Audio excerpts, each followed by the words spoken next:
credibility ومصداقية kalsooni in qofka lagu qabi karo qofka in kalsooni lagu qabi karo qofku in lagu kalsoonaada qayd aanad ku kalsoonayn hadduu ku hogaaminayo wuxuu sheegayaana kaa dhaadhici maayaan xaqu ku wadana xataa hadday sax tahay ma rumaysnid haddaanad rumaysnayna dee taageeri maysid inagu waxa ugu badan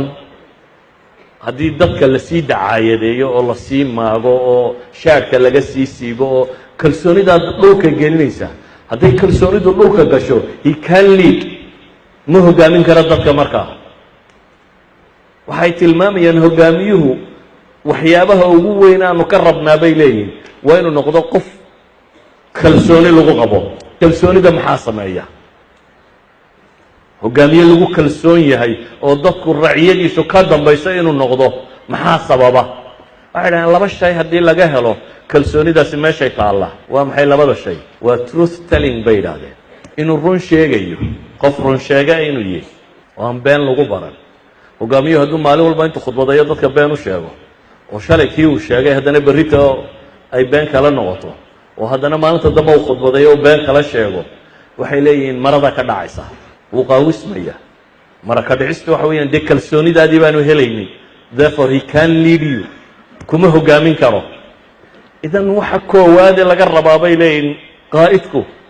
waa kalsooni waa credibility waa mistaaqiya mistaaqiyadaasi waxay ku imanaysaa bay leeyihin inuu qof run sheegaya yahay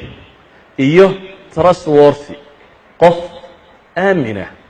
nabiyullaahi moxamed calayhi salaatu wassalaam risaalada ka kaalay intaanu rasuulka noqonin maxay carabi u taqaana alsaadiq alamiin that means credibility buu bulshadiisa ku dhex lahaa nebiguna calayhi salaatu wasalaam wuxuu ina leeyahay saddex aakhiro ilaahay maalinta qiyaamaha ma daahir yeelo oo ma eego oo cadaab kulul bay leeyihin saddex ciqaabood baa loo sheegay maalinta qiyaama inay saddex guruuboo leh laa yuzakiihim ilaahay ma dahiro walaa yanduru ilayhim ma eego il naxariista kuma eego cadaab kululna way leeyihin saddexda tani waa maxay waa saddex waxoo mid walba wixii laga filayey waxaan ahayn lagu hayo midi wuxuu nebigu yihi waa shaykhun zaan odag weynoo zinaysanaya nin weyne xalaashaa buu taaglaayo hadduu zinow sii kaco dee waa meel daran idan sheekh waa yacni qof sinni weyna qof da-ah oo haddana zinaysanaya waa cebadu ka labaad wuxuu nebigu ku tilmaamay waa melikun kadaab boqor ama madax beenaalo ah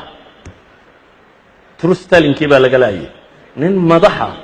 oo beenaalanimo dadku ay ku bartaan iyana wuxuu leeyahay saddexdaa qiyaamaha beledu ku dhacaysu ka mid yahay ka saddexaadna wuxuu nebigu yihi waa caa'ilun mustakbir wax mahayste haddana kibray bini aadamka kalaa ina alinsaana la yadqaa an ra'aahu istagnaa baa ilahay yidhi bini aadamku wuxuu qooqaa